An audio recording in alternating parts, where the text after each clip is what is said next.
दोस्तों, स्वागत है आपका फिर से एक नए वीडियो में। आज हम बात करने वाले हैं भारत, पाकिस्तान और अमेरिका के बीच उस घटना की जिसने पूरी दुनिया का ध्यान खींचा। पाकिस्तान द्वारा F-16 फाइटर जेट का भारत के खिलाफ इस्तेमाल और फिर अमेरिका की कड़ी प्रतिक्रिया। पुलवामा हमले के बाद बालाकोट एयर स्ट्राइक ने पाकिस्तान को झकझोर रख दिया है और इसके जवाब में पाकिस्तान ने F-16 उड़ाए, लेकिन यही उसकी सबसे बड़ी गलती साबित हुई।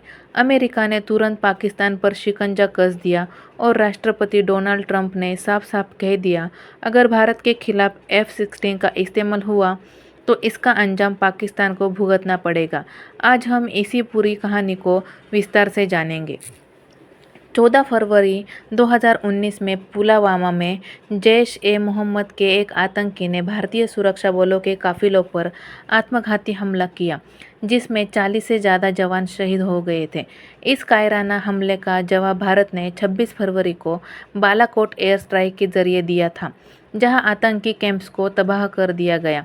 लेकिन पाकिस्तान ने इसके जवाब में अपना सबसे ताकतवर हथियार उतारा, अमेरिका F-60 फाइटर जेट।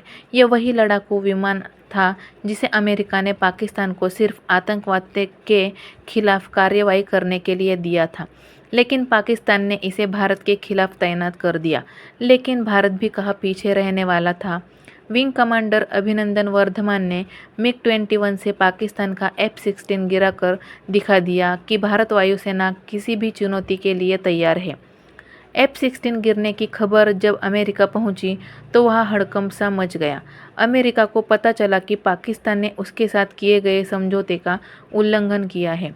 राष्ट्रपति डोनाल्ड ट्रंप ने पाकिस्तान पर सीधी कार्रवाई के संकेत दिए हैं। अमेरिका के वरिष्ठ अधिकारियों ने पाकिस्तान को चेतावनी भरा पत्र भेजा है, जिसमें लिखा है, अगर F-16 का भारत जैसे लोकतांत्रिक देश के खिलाफ दुरुपयोग हुआ तो अमेरिका के पास बहुत सारे विकल्प खुले हैं। ट्रंप प्रशासन ने तुरंत $357 मिलियन की फंडिंग जारी की ताकि F-16 की हर उड़ान पर नज़र रखी जा सके। अमेरिका ने साफ कर दिया कि अब पाकिस्तान के हर कदम की सख्त मॉनिटरिंग होगी और F-16 सिर्फ आतंकियों के लिए ही उड़ सकते हैं। इस घटना के बाद पाकिस्तान पूरी तरह से अंतर्राष्ट्रीय दबाव में आ गया है। भारत ने इस मामले को संयुक्त राष्ट्र और कई अंतर्राष्ट्रीय मंचों पर उठाया है, जिससे पाकिस्तान की छवि और खराब हो गई है। अमेरिका ने भी पाकिस्तान को साफ शब्दों में बता दिया कि अगर उसने दोबारा F-16 का गलत इस्तेमाल किया तो सुरक्षा सहायता हमेशा के लिए बंद कर दी जाएगी। यानी अब पाकिस्तान के लिए F-16 एक हथियार नहीं, बल्कि एक दो-धारी तलवार बन चुका था। अगर उन्होंने भारत के खिलाफ इसे फिर से उड़ाया तो न सिर्फ अमेरिका की मदद खत्म हो जाएगी, बल्कि पाकिस्तान की वायुसेना की रीढ़ भी टूट सकती है। डोनाल्ड ट्रंप ने राष्ट्रपति बनने के बाद ही विदेशी सहायता पर रोक लगाने की नीति अपनाई है। उन्होंने कहा था कि अमेरिका उन देशों पर जैसे खर्च नहीं करेंगी जो अमेरिकी हितों के खिलाफ काम करते हैं।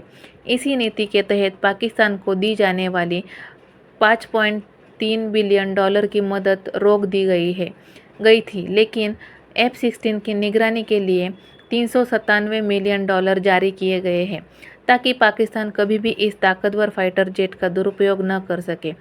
यह कदम दिखाता है कि अमेरिका भी अब आतंकवाद को बढ़ावा देने के वाली नीतियों को बर्दाश्त नहीं करेगा, चाहे वो पाकिस्तान हो या फिर कोई और देश। जहां एक तरफ पाकिस्तान पर अमेरिका की सख्ती बढ़ रही थी, वहीं दूसरी ओर भारत अपनी रक्षा ताकत को और भी मजबूत कर रहा था। राफेल फाइटर जेट की तैनाती, स्वदेशी तेजस की ताकत और लगातार बढ़ती वायुसेना की क्षमता ने भारत को एक पराजय शक्ति बना दिया है। अब भारत सिर्फ प्रतिक्रिया देने वाला देश ही नहीं है, बल्कि पहले मारो की रणनीति अपनाने की ओर बढ़ रहा है। अगर पाकिस्तान ने दोबारा F-16 का दुरुपयोग किया तो भारत के जवाब से उसे शायद उबरने का मौका भी न मिले। तो दोस्तों, ये थी पूरी कहानी कि कैसे पुलवामा हमले के बाद F-16 की लड़ाई ने पाकिस्तान को अंतर्राष्ट्रीय मंच पर अलग थलग कर दिया। डोनाल्ड ट्रंप की सख्ती और भारत की मजबूती सैन्य शक्ति ने साफ कर दिया है कि अब आतंक को पनाह देने वालों की खैर नहीं है। भारत शांति चाहता है, लेकिन अगर कोई आग दिखाए तो वह घर में घुसकर मारेगा भी। अगर आपको ये वीडियो की जानकारी अच्छी लगी हो तो इसे लाइक और शेयर करना ना भूलें और चैनल को सब्सक्राइब करना ना भूलें।